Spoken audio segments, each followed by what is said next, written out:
To you by NBC bearing, भारताची पहिली bearing उत्पादक.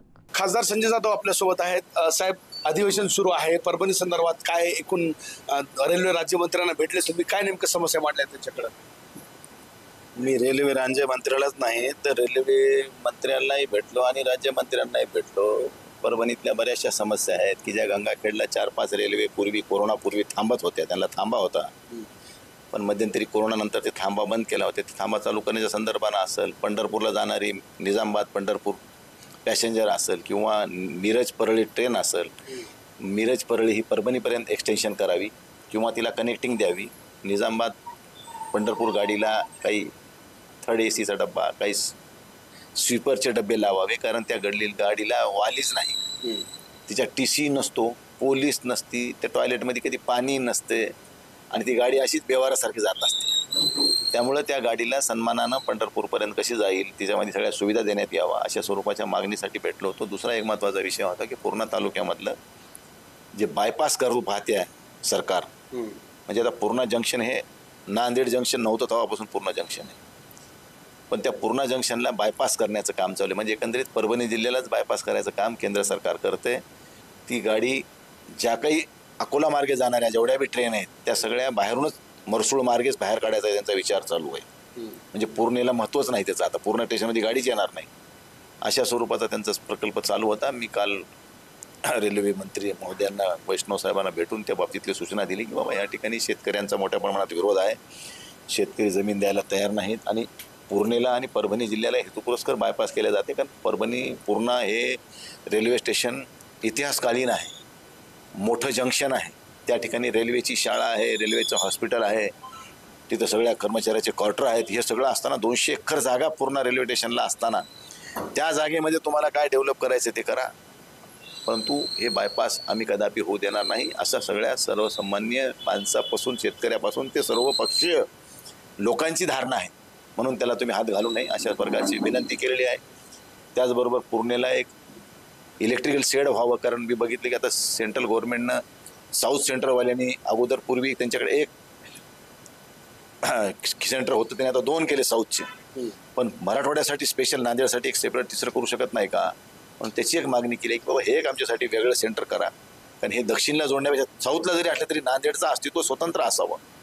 या रिजनचं मराठवाडा रिजनमधले किंवा महाराष्ट्रातले जेवढे काही जिल्हे या ठिकाणी येत असतील तेवढे स्वतंत्र करा आणि ह्याचा एक झोन करा. तुम्ही 2 झोन केलेत, आता तिसरा करायला हरकत नाही अशा स्वरूपाची एक मागणी. त्याबरोबर अनेक अशा काही समस्या, ज्या काही छोट्या मोठ्या काही समस्या आहेत त्या सगळ्या आता दुहेरीकरणाचा विषय असेल. आता मेघना बोर्डीकर आमच्या ताई आहेत, जिल्ह्याच्या पालकमंत्री आहेत, त्या कोणत्या आधारावर म्हणल्या की मीच मंजूर करून आणले मलाच नाही कळलं. कुठला मार्ग? हे दुहेरीकरणाचं.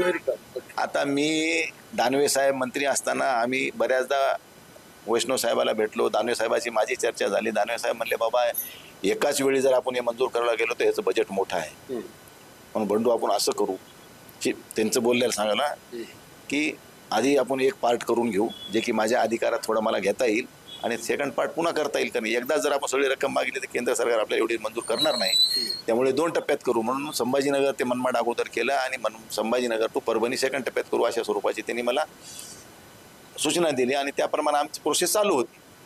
आणि परवा कॅबिनेटमध्ये त्याची मंजुरी झाली, 2000 कोटीची मंजुरी दुहेरीकरणासाठी झाली. की इकडं आमच्या पालकमंत्र्याला साक्षात्कार झाला की जसं काही हेनीच करून आणले. ठीक आहे, तुम्ही म्हणा सरकारनं मंजूर केलं इथपर्यंत मी समजू शकतो, पण मीच केले हे म्हणजे काय अद्भुत चमत्कार आहे का काही?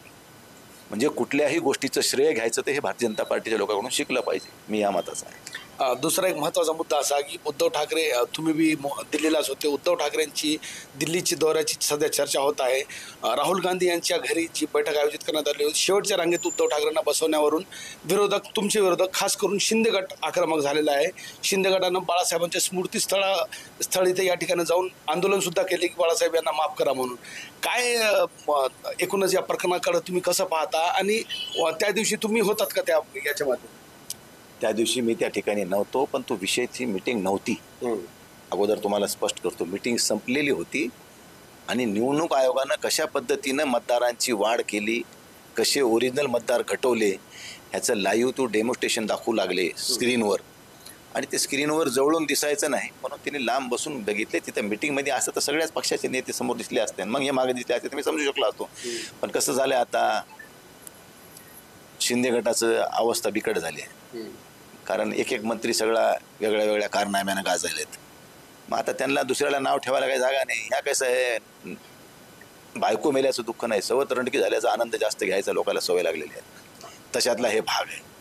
त्यामुळे त्यांनी एवढ्या उत्पळ्या आणायची गरज नाही आहे. स्वाभिमान आम्हाला कळते, तुम्ही आम्हाला शिकवायची गरज नाही. तुम्हाला स्वाभिमान असता तर तुम्ही पक्ष सोडले नसते, हे लक्षात ठेवा. दुसरा एक प्रश्न खासदार साहेब, मागच्या आठवड्यामध्ये भरपूर गोष्टी झाल्या जिल्ह्यामध्ये. काँग्रेसचे ज्येष्ठ नेते सुरेश वरपुडकर भाजपमध्ये दाखल झाले, बाबाजानी यांची काँग्रेसमध्ये एंट्री झाली. कसं पाहता एकूणच्या घटनाकडे आणि सुरेश वरपुडकरांच्या भाजपमध्ये जाण्याला कसं पाहतात? त्यांना सगळ्याला लखला, जिसको जो अच्छा लगता उसने वो करना. ज्याला जे चांगलं वाटतं त्यानं करा, काय आपलं म्हणणं नाही. पण वरपुडकर साहेबाविषयी जास्त बोललेलं न बरं, बाबाजानीविषयी साहेबाविषयी न बोललेलं बरं. बाबाजानी साहेब कधी भी कुठे जाऊ शकते, त्यांच्या काँग्रेसमध्ये आले, वो कहीं भी जा सकते हो. और उसकी वजह से उनके इधर उधर जाने से उनकी गरिमा खराब हुई, मैं ऐसा मानता हूँ. बाबाजानी साहेबांनी नेहमी पक्षांतर करणं हे बाबाजानी साहेबाला अंगलट आलंय असं मला वाटतंय. आता तरी बाबाजानी साहेबांनी दिल्या घरी सुखी राहावं. आता आलात तुम्ही महाविकास आघाडीत तर गुन्हा गोविंदानं आमच्यासोबत तन्मन धनानं काम करा, आम्ही तुमच्या सोबत आहोत, याच्यात काही दुमत. पण वरपुडकर साहेबांना अख्खी हयात घातली, आता शेवटी कशाला गेले तिकडं मला हेच नाही कळलं.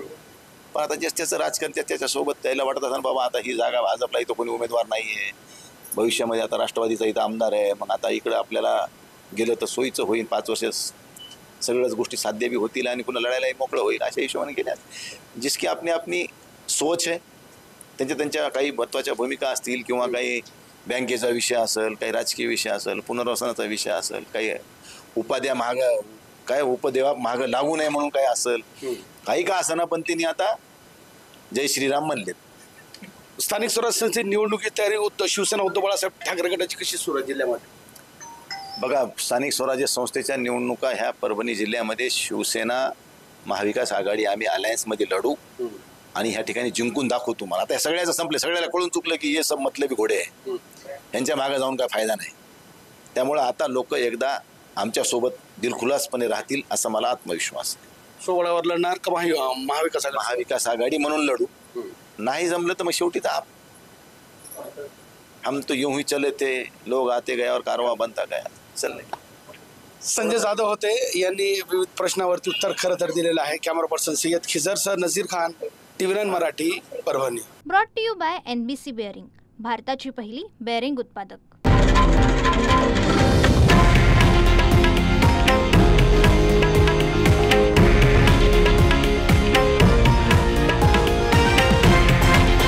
हे आहे देशातील नंबर 1 न्यूज नेटवर्क आणि आपण पाहत आहात TV9 मराठी, एकमेव.